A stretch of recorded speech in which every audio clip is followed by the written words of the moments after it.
Payyanur fund തട്ടിപ്പ് വിവാദത്തിന് ശേഷം തിരുവനന്തപുരത്തും സമാനമായ അത്തരത്തിലൊരു ആരോപണം ഉന്നയിച്ചിരുന്നു. ആ ആരോപണം ഉന്നയിച്ച വിനോദും സഹപ്രവർത്തകരും ഇന്ന് കോൺഗ്രസിൽ അംഗത്വം സ്വീകരിച്ചിരിക്കുകയാണ്. ഇന്ന് കോൺഗ്രസിൽ അംഗത്വം സ്വീകരിച്ചു. പാർട്ടിയിൽ നിന്നും കുറേ കാലമായി പാർട്ടിയിൽ പ്രവർത്തിക്കുന്നു. അങ്ങനെ വിട്ടുപോകാനുള്ള ഒരു സാഹചര്യം എന്താണ്? അല്ല, കുറേയേറെ നാളുകളായിട്ട് ഒരുമിച്ച് പോകാൻ പറ്റാത്തത്ര അകൽച്ച ഈ പാർട്ടിയോട് ഉണ്ടായിട്ടുണ്ടായിരുന്നു. നിരവധി സംഭവങ്ങൾ, ഒന്നല്ല നിരവധി സംഭവങ്ങൾ. പേഴ്സണലി പറയുകയാണെങ്കിൽ നിരവധി കാര്യങ്ങളുണ്ട്. അല്ലാതെ കുടുംബത്തിലും അതുപോലെ തന്നെയാണ്. ഞാൻ കേരള സ്റ്റേറ്റ് സ്പോർട്സ് കൗൺസിലിൽ ആദ്യത്തെ കരാത്തെ കോച്ചായിട്ട് ജോയിൻ ചെയ്തതാണ്. 10 വർഷവും 3 മാസമായപ്പോൾ പെർമനൻ്റ് ആക്കേണ്ട സമയത്താണ് എന്നെ പാർട്ടി പിരിച്ചുവിടുന്നത്. പാർട്ടി നിലവിൽ ഭരണത്തിൽ ഇരിക്കുമ്പോൾ 2023 പിരിച്ചുവിടുകയാണ് ചെയ്തത്. അപ്പോൾ അതിനെയും സംസ്ഥാന സെക്രട്ടറി, ജില്ലാ സെക്രട്ടറി, അങ്ങനെ വേറെ ആരും അതിനകത്ത് ഇടപെട്ടിട്ടില്ല. പക്ഷേ അതൊക്കെ എൻ്റെ പേഴ്സണൽ കാര്യമായിട്ട് ഞാനത് കണ്ട് ഈ പാർട്ടിയുടെ അച്ചടക്കമുള്ള പാർട്ടി പ്രവർത്തന നിലയിൽ മുന്നോട്ട് കൊണ്ടുപോകുമായിരുന്നു. പക്ഷേ അവസാനം ഈ കുഞ്ഞികൃഷ്ണൻ സഖാവിൻ്റെ വിഷയം അദ്ദേഹം അത് വെളിപ്പെടുത്തിയപ്പോഴത്തേക്ക് ഇനിയെങ്കിലും എനിക്കത് തുറന്ന് പറഞ്ഞില്ല എന്നുണ്ടെങ്കിൽ എന്നെപ്പോലെ ഇതിനകത്ത് വളരെയേറെ സഹിച്ച് ജീവിക്കുന്ന പാർട്ടി മനസ്സിലാക്കി ജീവിക്കുന്ന പാർട്ടി പ്രവർത്തകർക്കൊരു മാറ്റം ഉണ്ടാവാൻ, അവർ ചിന്തിക്കാൻ ഒരു പുനർചിന്തനം ആവശ്യമായിട്ട് വന്നതുകൊണ്ട് ആണ് ഇപ്പോഴെങ്കിലും അത് പറയണമെന്ന് തോന്നിയത്. അങ്ങനെ പറഞ്ഞ് പിന്നീട് ഒറ്റയ്ക്ക്, സാധാരണഗതിയിൽ പ്രതികരണശേഷിയുള്ള ഒരാളിന് നമ്മുടെ സമൂഹത്തിൽ ഒറ്റയ്ക്ക് ജീവിക്കാൻ പറ്റില്ല എന്നറിയാമല്ലോ. അപ്പോൾ അതുകൊണ്ട് ഒറ്റയ്ക്ക് പോകാൻ പറ്റില്ല.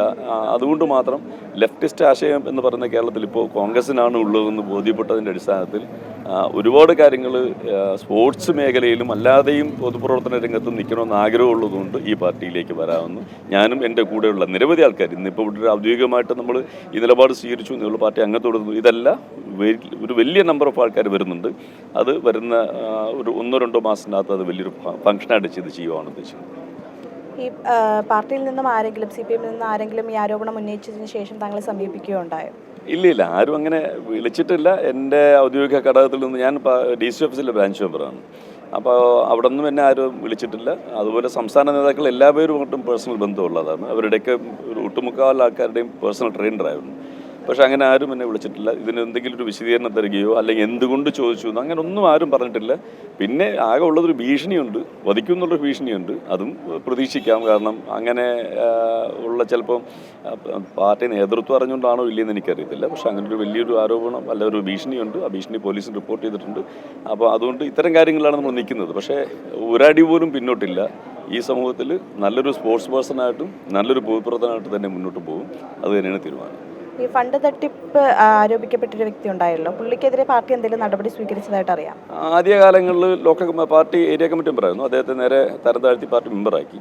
അത് കഴിഞ്ഞിട്ട് ലോക്കൽ കമ്മിറ്റി മെമ്പറാക്കാൻ നോക്കി, ഏരിയ കമ്മിറ്റി മെമ്പറാക്കാൻ നോക്കി. അപ്പോഴെല്ലാം പാർട്ടി വഞ്ചൂർ പ്രദേശം എന്ന് പറഞ്ഞാൽ വളരെയേറെ സ്ട്രോങ് ആയിട്ടുള്ള നല്ല ആഴ്ന്നിറങ്ങിയ വേരുള്ള പ്രദേശമാണ്. അപ്പോൾ അവിടുത്തെ പാർട്ടി പ്രവർത്തകരെല്ലാവരും ശക്തമായി എതിർത്തുകൊണ്ട് മാത്രമാണ് അങ്ങനെ ആവാത്തത്. പക്ഷേ അവസാനം പിന്നീട് ഇപ്പോൾ CITUവിൻ്റെ ജില്ലാ സെക്രട്ടറി ആയിട്ട് നമ്മുടെ തിരുവനന്തപുരത്തെ മന്ത്രി നേരിട്ട് കോപ്റ്റ് ചെയ്യുക ചെയ്തത്. അപ്പോൾ അതുകൊണ്ടാണ് ഒട്ടും സഹിക്കാൻ വയ്യാതെ എനിക്കോ അല്ലെങ്കിൽ നമ്മുടെ പ്രദേശത്തുള്ള ആർക്കും പറ്റില്ല അങ്ങനെ ഒരു തീരുമാനം വന്നത്. പിന്നെ പൊതുവെ പറയുമ്പോഴത്തേക്കും അച്ചടക്കമുള്ള പാർട്ടി പ്രവർത്തനമായിട്ട് മുന്നോട്ട് പോയിക്കൊണ്ടിരിക്കുകയായിരുന്നു.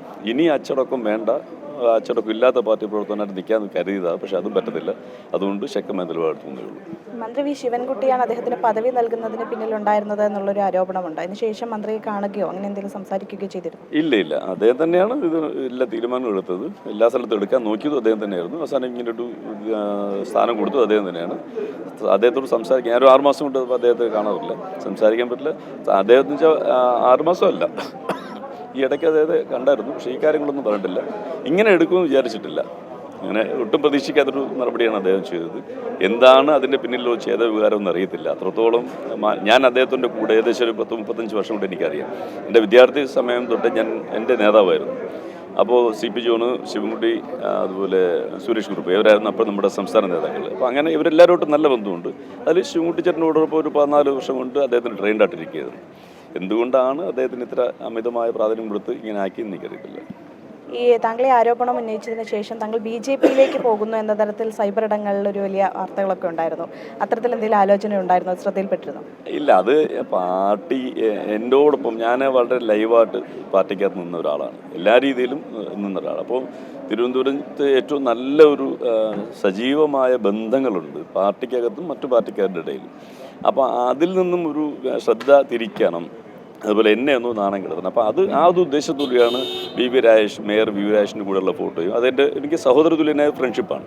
എല്ലാ പാർട്ടിയുടെ ആൾക്കാരോട്ടും സുഹൃത്ത് ബന്ധമുണ്ടായിരുന്നു. അപ്പോൾ അതെടുത്തിട്ട് അത് ഒന്ന് സർക്കുലേറ്റ് ചെയ്യുമ്പോഴത്തേക്കും എന്നോടൊപ്പം അല്ലെങ്കിൽ വിഷ്ണുവിൻ്റെ കൂടെ നിൽക്കുന്ന ആൾക്കാർക്ക് ഒരു വലിയ വിഷമം ഉണ്ടാകും. അപ്പോൾ എന്നെ ഒറ്റപ്പെടുത്താമെന്നുള്ള ധാരണ ചെയ്തതായിരുന്നു. അത് എന്തായാലും ഇന്നത്തോടുകൂടി അത് പൊളിഞ്ഞു. അത് വളരെ സന്തോഷം ഈ പാർട്ടിയിലേക്ക് വന്നത്. കാരണം ഒരുപാട് പേരുടെ വിഷമങ്ങളും അവർക്ക് എവിടെ എന്ത് ചെയ്യണമെന്ന് വിചാരിച്ചിരിക്കുന്ന ആൾക്കാരുടെ ഇടയിൽ ഇങ്ങനൊരു മെസ്സേജ് കൊടുക്കാൻ പറ്റി. അതൊരു തുടക്കക്കാരനാവാൻ പറ്റിയതിൽ വളരെ സന്തോഷം. ഇനിയും CPM വിട്ട് നിരവധി പേര് പാർട്ടിയിലുള്ള അസംതൃപ്തി മൂലം കോൺഗ്രസിലേക്കൊക്കെ ചേക്കേറുമെന്ന് കരുതുന്നുണ്ടോ? ഇപ്പം തന്നെ അതിൻ്റെ ഒരു വലിയൊരു ഒഴുക്ക് തുടങ്ങി. ഈ പാർട്ടി ഇപ്പം മുൻകാലങ്ങളിൽ ഞങ്ങളുടെ പാർട്ടി ഘടകങ്ങൾ തന്നെ പറഞ്ഞിട്ടുണ്ട്, ത്രിപുര, ബംഗാൾ എല്ലാം ആവർത്തിക്കും. അപ്പോൾ ഇതെന്ത് ചെയ്താലും അത് അംഗീകരിച്ച് നിൽക്കുന്ന ഒരു പറ്റം എന്താ പറയണത്, അങ്ങറ്റം വിശ്വസിക്കുന്ന കുറേ പാവപ്പെട്ട ആൾക്കാരാണ് ഈ പാർട്ടിയുടെ ശക്തി എന്നുള്ളത്. അവരെ പറഞ്ഞ് പറ്റിക്കാനും എളുപ്പമുണ്ട്. എന്ത് പറഞ്ഞാലും അതാണെന്ന് വിശ്വസിക്കുന്ന ആൾക്കാർ. അപ്പോൾ അവരെ പറഞ്ഞ് പറ്റിക്കാൻ എളുപ്പമാണ്. അത് ഇപ്പോൾ തുടക്കം, അത് മാറി, അതിൻ്റെ ഒഴുക്ക് മാറി. ആ സംസ്ഥാനങ്ങളിൽ എന്ത് നടന്നു അതുപോലെ നമ്മുടെ ആരാണ് പറഞ്ഞത് എനിക്ക് ഓർമ്മയില്ല, അവസാനത്തെ മുഖ്യമന്ത്രിയാണ് ഇദ്ദേഹം എന്ന് പറഞ്ഞതുപോലെ ഇനി കേരളത്തിൽ എന്തായാലും ഈ CPMൻ്റെ നേതൃത്വത്തിൽ ഭരണം വരത്തില്ല. അതുപോലെ ഈ പാർട്ടി ശോഷിക്കും. പാർട്ടിയുടെ ഇപ്പം തന്നെ ഈ ഇലക്ഷൻ കഴിയുന്നതോടുകൂടി പാർട്ടി എന്താണെന്നുള്ളത് നമുക്കൊക്കെ ബോധ്യപ്പെടാൻ പറ്റുന്ന രീതിയിലുള്ള ഒരു തോൽവിയാണ് വരാൻ പോണത്. ഒറ്റപ്പെട്ടു പോകും CPM. ജനങ്ങളുടെ മനസ്സിൽ നിന്ന് മാറിക്കഴിഞ്ഞു. ക്യാമറാമാൻ ബിജു മുരളീധരനൊപ്പം ആതിര രാധാകൃഷ്ണൻ, അമൃത ന്യൂസ്, തിരുവനന്തപുരം.